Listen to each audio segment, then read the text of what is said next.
Well, good morning, good day, good evening, good night, wherever you are on the planet. This is, I believe it's episode 7 of the Journey of Is that correct, Doug?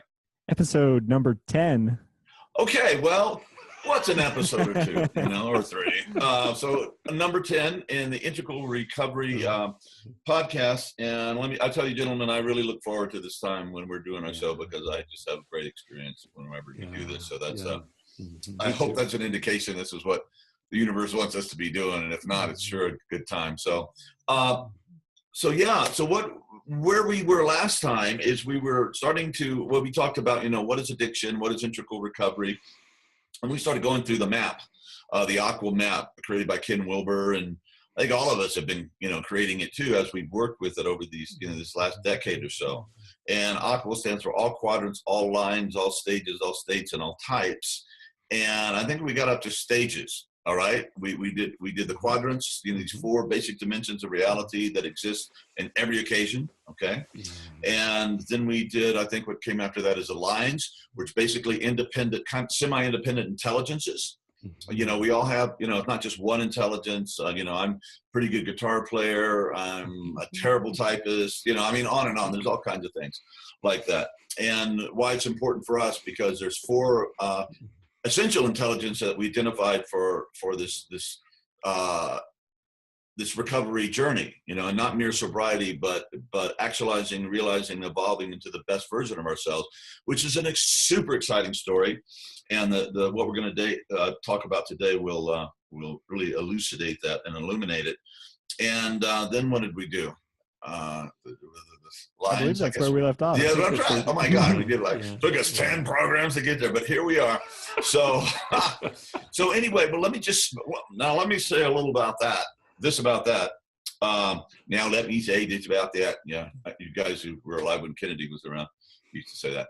So anyway, this is one of the coolest parts of the whole darn model, and they're all pretty cool. But once you get this, it's life-changing. It's like you can't go, you can't put the toothpaste back in the tube, once this stuff gets out, and you will see everything differently.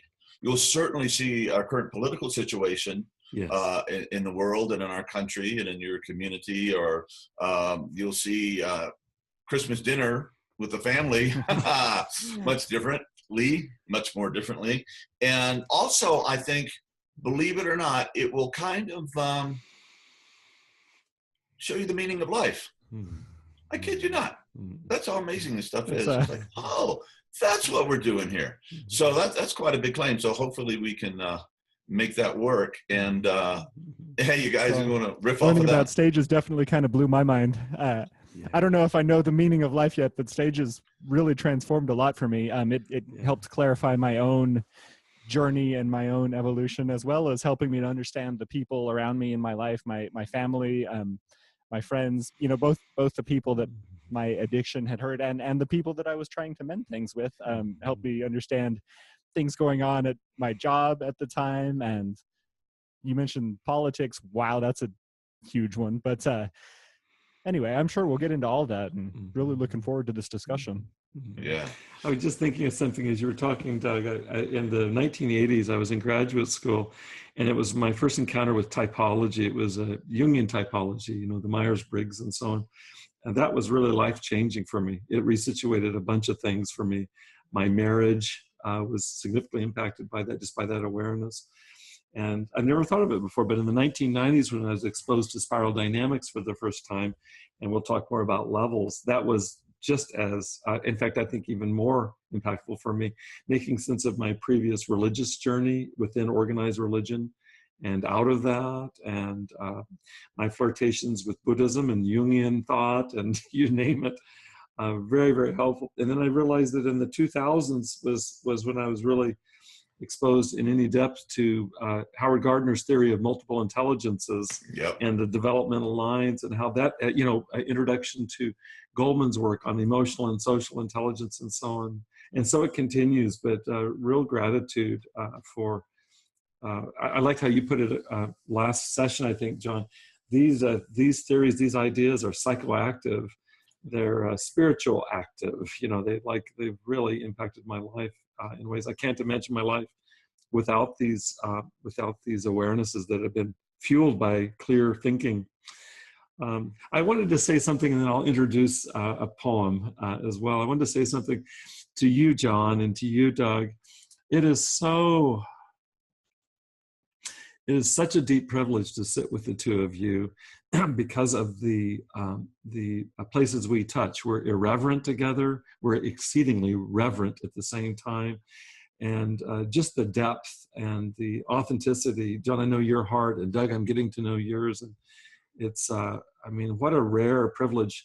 I recently had a conversation with a friend who was looking for what we have here, looking how rare it is to find this in a single person, much less three people, much less a growing community. So I just really wanted to name that. And in that spirit, I wanted to share with you a poem. It's by the Persian poet Rumi from the 1200s actually. And it was part of my meditation a couple of mornings ago, and it was with me. John, you know me well. I tend to talk a lot. Well, it's a good thing. We need somebody like to talk to do this kind of gig, right? And so I took this one to heart, but you'll see the application to talking and not talking. But also, I think it applies to what I just said, is that the places that we touch are so profound to me that when I do speak or when I am engaged in conversation, it's these conversations that I hunger for. And so this is from Rumi. It's just 3 lines. There is a way between voice and presence where information flows. In disciplined silence, it opens. With wandering talk, it closes.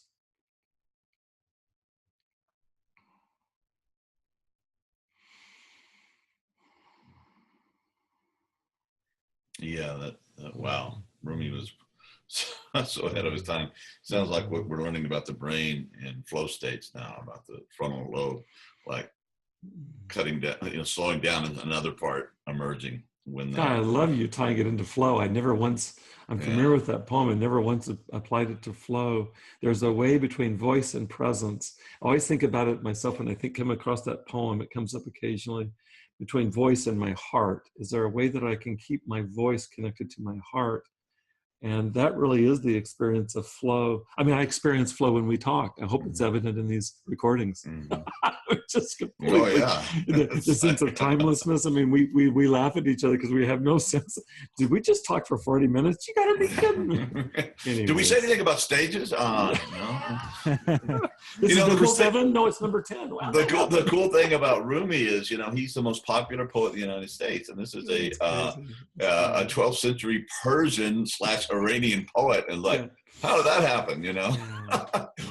We don't even want to let him in the country. And Rumi was there. We stop him at the airport. Come in. Well, some of us, not me, of course. I like the way that Aldous Huxley wrote about this. He didn't originate the term, but he certainly has written about it. The perennial philosophy. It's like the perennial poetry, the perennial music. This stuff is perennial. It blooms every year, and it never ages. Coltrane, the perennial saxophone. Thank you. He'd appreciate Miles, that. the perennial trumpet. Yeah. Jimmy, Jimmy, perennial guitarist. All right, I'm really going to try to get this thing back to stages. Okay. So, Bob, a moment ago, Bob, you mentioned the community, the aspect of the conversation we have, and the aspect of community with others. And I wanted to share an email that came in from one of our listeners. And this will probably all be much further along by the time this episode airs, but the information is still very much relevant for people who are wanting to get involved with this. Email said that they ask, when will you be instigating something online or a way for us to connect and support each other? I like AA, and we have a Buddhist-oriented addiction recovery group. I am very grateful for them, but I am enthusiastic for an integral recovery group.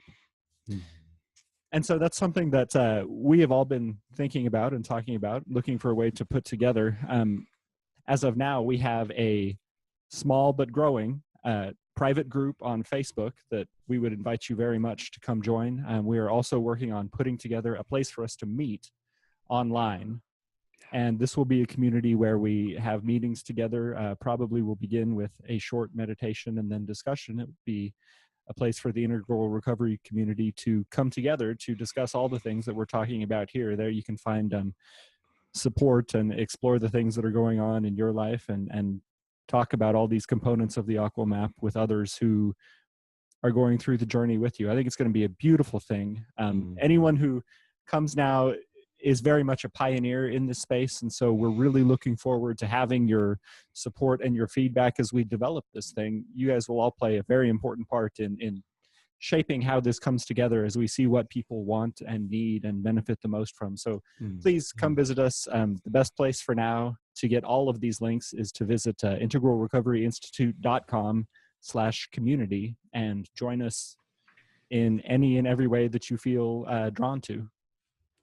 Thank you. Great. Awesome. Yeah. It is awesome. And I was discussing with Todd Jason the other day about putting the meetings, place to meditate, place to also to share together on the Amplifield. And so this is a online community thing that he's been developing for a while. And Todd is a good friend and colleague over the years. So check out the amplifield.com. And I think it's up. I think it's beyond beta. It's up and rolling. But anyway, that will unfold more and more. And there's so much going on now. The idea of communitas and bringing together, and of course, AA, that got that. This is not news to people that have been in 12-step movement, right? I mean, it's all about community and supporting one another, but it's really coming online in really great ways. So we need to online, offline, and do this stuff as it grows. So, Doug, it's something that implied in what you said, and John, you used the term communitas, is that I shared with you all earlier that I just had a conversation yesterday in a mindfulness-based recovery program I'm involved in, which is refuge recovery. And the thought is that what differentiates in some ways this community from many communities, not all communities, but many communities, is its inclusivity. Is that there's an embrace, John, I love it in your book, in your writings, there's an embrace of AA, of the 12 steps, of working the program. I love how you enfold that into yours, as well as it reminds me of Guy Duplessis, our colleague Guy Duplessis' book. The subtitle of his book on integral recovery is 12 Steps and Beyond. And we're wanting to include all that came before, transcend and include, so as to include that. I feel the same thing about Buddhist recovery, mindfulness-based recovery, smart recovery. You think of women's in sobriety. There's so many different movements, and there's none that would necessarily be excluded. It's just for those that have a hunger, and this is something we discussed in the group yesterday, there's a hunger for stretching beyond the limits of one category or one group versus another. And I directed that group to this organization, is that integral recovery isn't a club. It's meant to be inclusive of most every club. Is that fair to say, you guys? Yeah. It's absolutely. As you continue on the integral journey, you welcome everything, the way you put it, everything that has come before, include all of that, and understand. We help develop the understanding of all of that as well as an appreciation. And the understanding of that comes directly from the study of stages and the experience of evolving through them. Nice segue. That's great, Doug. Yeah, and I was going to say it's a democratic elitism.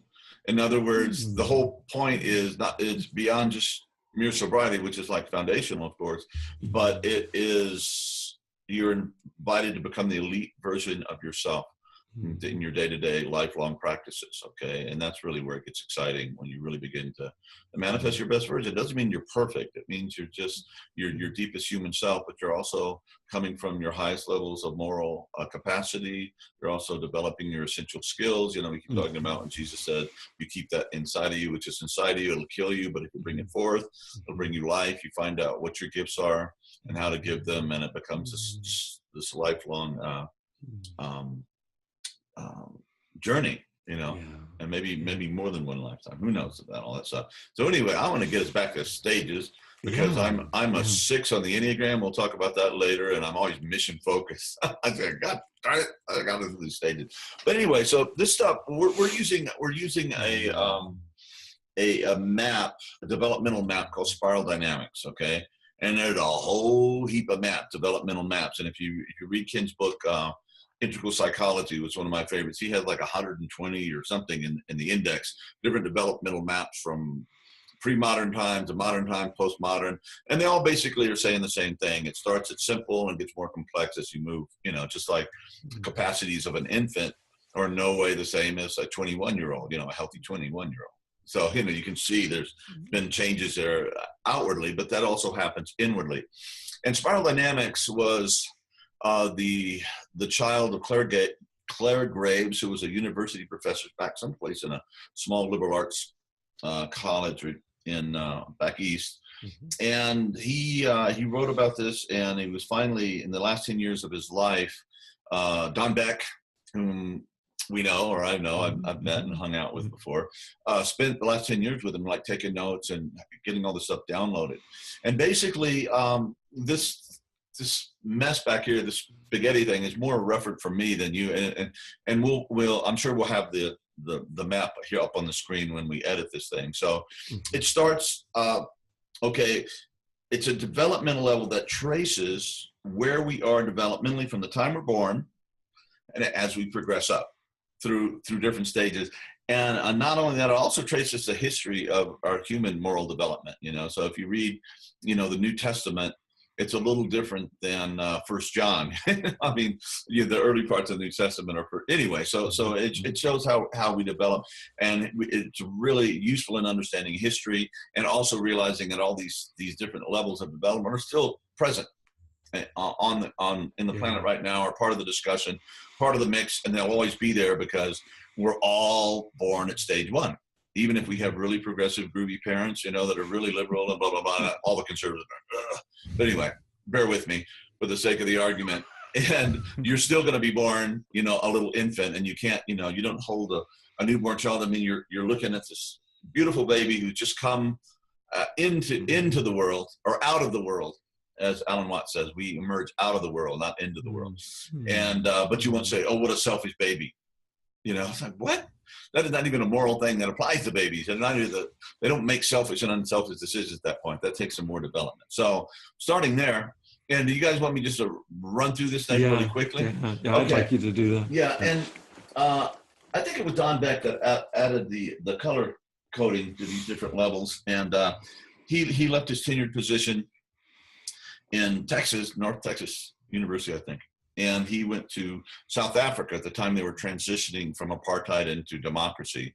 And he worked with the major leaders on both sides, the white and the black, and got them to see that a lot of their conflicts weren't so much racial, but they were developmental. And you kind of put it that way, you go, oh, okay, it starts to make more sense. So down here is beige, okay? And this is probably from infancy to a year and a half. And beige is just basically, it's not even egocentric yet because there's not that much of an ego developed. And it's just basic survival, mommy, food, happy, hold me, all these things. And this probably replicates our ancestors 100,000 years ago, or they keep pushing back those timelines when we were just basic little survival bands and we were trying to like eat and not be eaten. And there wasn't a heck of a lot of organization, as we could tell. And after that emerged maybe about 50,000 years ago, or probably a little earlier than that now. And this is purple, and it is kind of the shamanistic age, and the beautiful artifacts are in the caves in southern France. Where you go back in these long, a kilometer back in these caves, and you find these. These incredible drawing, shamanistic. You see that there's a famous one where the shaman is half human, half animal, and they're now saying that the reason they were so far back in the cave because they were sound chambers. So they were doing some kind of rituals back there that involved music. And can you imagine seeing these magical paintings under the light of a torch and just the music going on? Anyway, they were rocking with that stuff. Way back then. And so, at this age, you have shamans, you have clans that together, and the spirits are propitiated through sacrifice, through altered states, and all of this stuff. It's a basic tribal level of development, and it also exists on the planet right now. And I read someplace that there's like 50 tribes in the Amazon that have never had contact with modernity yet. That's crazy. Amazing, right? And then about 10,000 years ago, red. And by the way, Ken Wilber has had work with this. He changed most of the colors, but we're just sticking with these because it's simple. And I've talked to Ken about it. I said, just stick with it. Yeah, it's a good introductory thing. So we have red about 10,000 years ago. And this is kind of the power red, like the Mesoamerican gods, you know, the Viking gods, the gods of the Greco-Roman gods. You know, they're not like really cool, you know, all loving, wonderful beings. They're really pretty petty. And if you don't, if you don't honor them or something, they'll mess with you. And even if you don't mess with them, they'll mess with you. And they're like superheroes with bad attitudes. And, they do reflect the kind of human psychology at a pretty basic level. So anyway, so you have the red and its power, and you had a chieftain that could rise up, or chieftainess, should I say? I don't know. Anyway, and get a bunch of people that could go in and take over somebody else's hunting grounds. And there was slavery, taking people to serve you, and that was emerging there. And human sacrifice was a big part of it. And red, bloody mess. Think of Vikings, on their ship coming in and whacking everybody and taking over the monasteries. And, the Vikings were a whole trip. 400 years, they were really at the peak of it. And so after that, you have blue, I won't even get in Ken Wilber across the amber, but let's just like true blue. And that was the emergence of the axial age, if you will, they call it in history, where the great teachers, the Buddha, maybe even the Vedic Hindu poetry that we know about, started this idea that there was a God, one God, do unto others as you have them do unto you.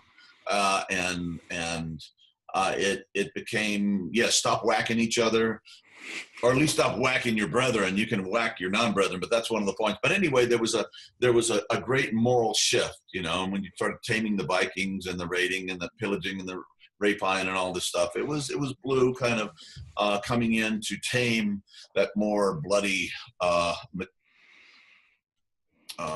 pirate militaristic nature of just, everybody taking everybody out, and you think of, the Sermon on the Mount. And of course, you had the teachers, you had the Buddha, you had the Chinese, Confucius and Lao Tzu, and probably it kind of wrapped up with Muhammad, and the birth of Islam. And that was kind of all of that, those 2,000 or 3,000 years was the axial age, and axial as a big turning, a big changing.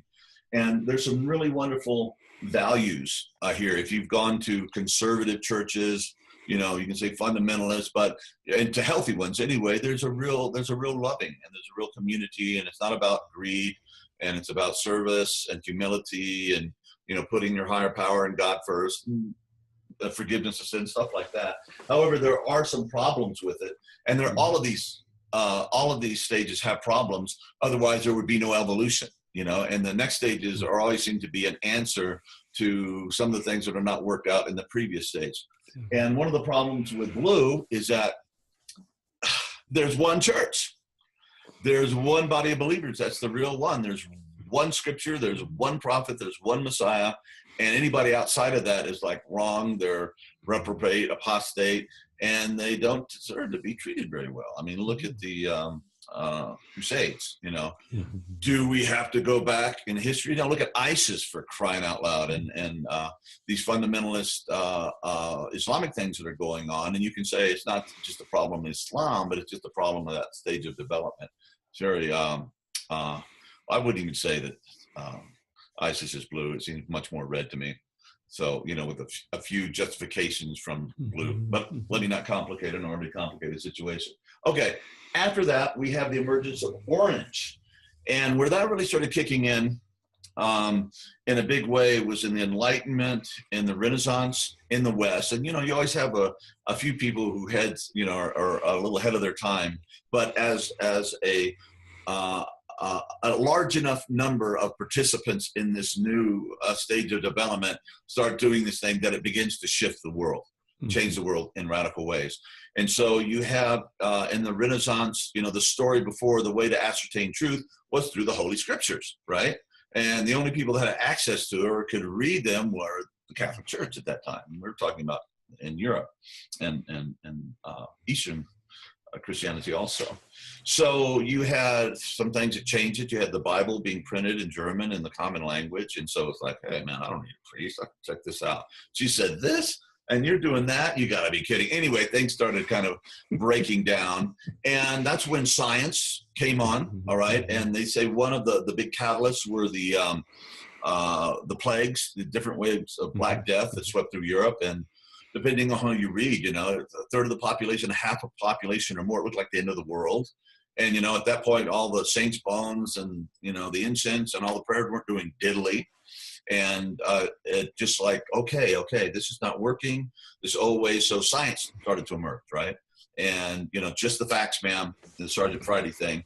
And science, we do experiments, can be replicated. And this is a way to really understand the planet, not through, scriptural things with shamanism or just, the Pope telling you what to do. And so that began to emerge and shape the whole modern world. And you can say the big flowering of that was probably the American Revolution and Constitution. It was the first kind of democratic orange flowering. And eventually that idea of democracy spread throughout, the whole world. And even countries like North Korea that are completely not democratic call themselves a democracy just because, it just the idea caught on.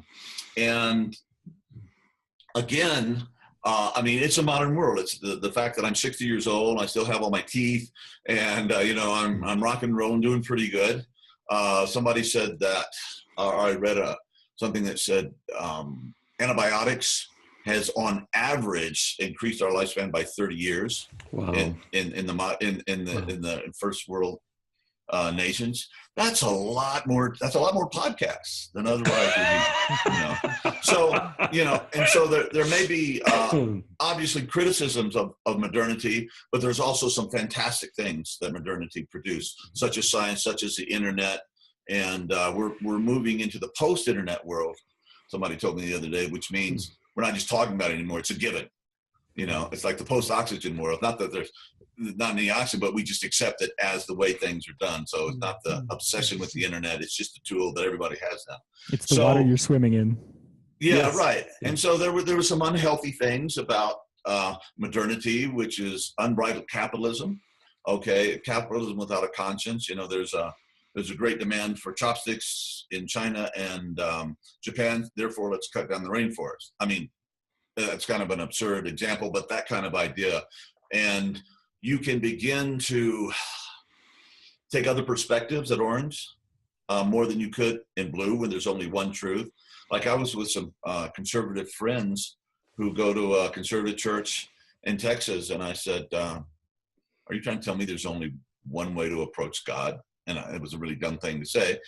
And they freaked out. It's like, you can't challenge that truth, with some kind of orange statement or post-orange statement. So orange, you're able to, for example, you can kind of simply say that the Civil War in the United States, with the Great War of Liberation, right, slavery in the southern states, which was a southern agricultural, predominantly blue culture, and the North was orange, industrial. That was the center of gravity there. And at a certain level, when you look at slavery, when you get into orange, you go, owning other human beings? That ain't right. Anyway, you spin it, and it just becomes ridiculous. And in the South, and I'm from the South, all my ancestors fought in the Confederacy, both sides, my family. And they're really brave, and it was like the lousiest cause like ever. Yeah, and it wasn't, in the story in the South, and I'm getting off track here. It's like, it wasn't about slavery, it was about safe rats. Well, rats to do what? Well, own slaves. Yeah, but anyway, so it was a bloody mess, and it was kind of that those two memes going after each other. One saying it's okay, and by the way, it's condoned in Scripture. And you go back to the book of Genesis, I believe, in the story of Noah. Okay, so Noah, the ark comes, all the animals cruise, and he has his 3 sons and his daughters and everything. And I guess they all intermarried and, they were the human beings. But anyway, the story goes that this is really kind of an awful story, but you can edit this if it's just too gross. But anyway, Noah gets drunk, like, woohoo, got through the flood, everything worked out, 40 days, 40 nights, now we landed. And he gets drunk, and his son Ham comes in, sees his dad drunk and passed out, and has sex with him. And Ham is supposed to be the father of all black people. And Shem and Japheth, and Shem is supposed to be the Semitic, and Japheth the white guy. And this is like ridiculous. It's all mythic talk. And so anyway, that was the myth that was used to justify slavery. Believe it or not, folks, that they were still, they were paying for the sins of Ham taking advantage of his drunk father Noah. That was a story. I mean, and looking at through, a modern and postmodern eyes, it looks really ridiculous, but they really thought that was it, So anyway, so modernity cruises on, changes the world, industrialization. I mean, in my cluttered office, I have more stuff than the pharaohs of Egypt ever dreamed of, as far as just wealth of experience and gadgetry and science and all this stuff. But there was a downside to modernity, and it became just unbridled capitalism. I got mine, and capitalism doesn't have to be that way. Capitalism can actually be a noble thing if it's used as a way to share and put your wealth into other people so they can, develop. But it's really turned into kind of this Ayn Randian Superman, and you see it reflected in a lot of our right-wing politics in the United States. And there's problems with that, okay? Because people need help, people need succor, people need compassion. And so around in the late 50s with the advent, or not the advent, but the really, the finding its sea legs, if you will, of the civil rights movement, okay? And then the emergence of the counterculture, and the ecological movement, and the Native American rights, and women's rights, and gay rights, and animal rights, and everybody's rights, okay, was emergence of green, okay, and that's, up here. And it's pretty high up there. And that is the last stage of first tier, okay? And you can tell the meme, when we say meme, we kind of mean the center of gravity, whether you're in an orange community or a red community or blue community, by just paying attention to the cars that people drive, okay? Boulder, Colorado has the biggest Subaru dealership in the world. Tells you something about Boulder, Colorado. Anyway, what level there. So you can tell these things. You can pick up really closely by the way people dress, the way they speak, their bumper stickers, or just, you get pretty good at it. So green came on, and we were, we're the hippies and organic food, and everybody's accepted. But there was problems in that, okay? And partially because it was really a reaction against orange, modernity, and capitalism. It became somewhat anti-intellectual, more feeling-based. And of course, Ken talks about it in his book, Trump and the Post-Truth World. Is that the name of the book? Yes, that's fantastic book. That I believe it's free, isn't it? Yeah, right now, get it free. Shambhala's busy publishing it right now, and really quickly. So it's gonna cost something. So you can go to I don't know, is it featured on our website yet? No, I'll find the link and get it out. Yeah, you go to Integral Life. It's 80 pages. It's fantastic, and it talks about the problems with green, which is kind of the leading edge. So we have this thing first here, all the way from beige through purple, through red, through blue, through orange, through green. And then Claire Graves, even back in the 70s, said something very interesting happened after that, okay? He said there was something emerging that was not just another rung on the ladder, or as you can see here, the spiral. It's not just another turn in the spiral, but he said everything prior to this new emergent thing was called first tier. And one of the characteristics of first tier is that every level thinks it's absolutely right, and the other levels are absolutely wrong. And it's just a hell of a mess. If you go watch MSNBC, then go watch Fox News, they're like, huh? And they're in the same country, but they're seeing different universes. It's just a very, very different thing going on. And they tend to just not be able to hear each other, not get along, and are constantly judging one another. So he said after green, something that was, and I may be paraphrasing, but it says it's like leaping across a vast void of meaning from this first tier to the second tier. And one of the things that happens at second tier is that you begin to see that all of these prior levels are not the enemy, but they're just part of the evolutionary ladder of human development that we have gone through and are going through as a species, and that we go through as individuals. And remember, everybody is born at base, and you get as high as you can get through hard work, through maybe your culture, you know, providing you the tools you need to get to, like, modernity is pretty easy to reach now in the United States, because most of, you know, the educational tools and the schools and stuff are pretty geared to that kind of development. When you get above that, it gets to be a little more, okay, we're just about through here. So I'm sorry to take it over. I just want to get this out, and then we can dissect and talk about it and see how it applies to what we're doing to the journey of integral recovery. So at second tier, it begins to shift everything, and you realize that you have to work with all these levels. You have to speak to people in the language they can understand. You have to accept it. There's kind of almost a pastoral relationship that all of these levels have positive sides and negative sides, but you really want to work toward the levels being happy and being healthy. So they're really bringing forth their good virtues and not their shadow stuff. And so, all right, I'll leave it there. You guys want to kick in with anything? I'll just say this, John. I was thinking of it on the way in today to the office. You're so gifted at articulating this. I've experienced it. In fact, I met the university, and you came to the university just a couple of years ago, and I respect and appreciate you doing what you've just done right now. I cannot do what you just did, and I really bow to that. It's really, really clear articulation, John. Thank you. Thank you. Yeah. Yeah. And very broad brushstrokes here, and I left out tons of complexity and stuff, but it's pretty cool when you look at it that way. And it also gives a how much time do we have? About 3 minutes. 3 minutes. Okay, let me say this one thing. When you begin the journey of addiction, okay, say you're starting at, you know, pretty established orange set of values, and that's where you're coming from. Well, as addiction progresses, it's a devolutionary disease, okay, and integral recovery is an evolutionary ascent. So you start, you know, you say you're here at orange, you begin, blah, blah, blah, you go down here, and pretty soon you're, you know, and the latter stages of the disease, you're some kind of weird purple, you know, a red thing, and you just change your whole personality. You've taken on that addict self. That's the one calling the shots, and your moral, true self, your good enough self, or maybe it wasn't, but whatever existed before is no longer calling the shots.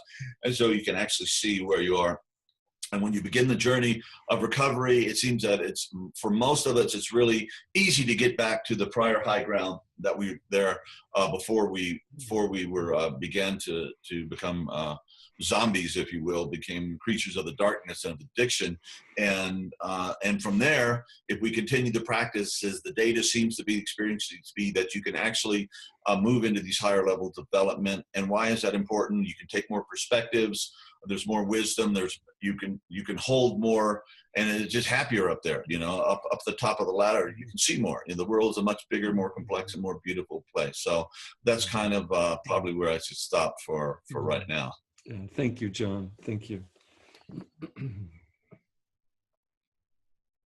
So shall we call that a wrap for this week? Yeah, we have a lot more to explore on levels. We've given you a good rough outline here, and make sure to tune in to the next episode next week, where we'll start getting into the implications of all this, and how understanding of the levels or lack thereof is influenced by your psychology, and the implications on that for recovery, in addition to upward and downward movement, the way that you can use an understanding of levels to heal and continue the evolutionary journey.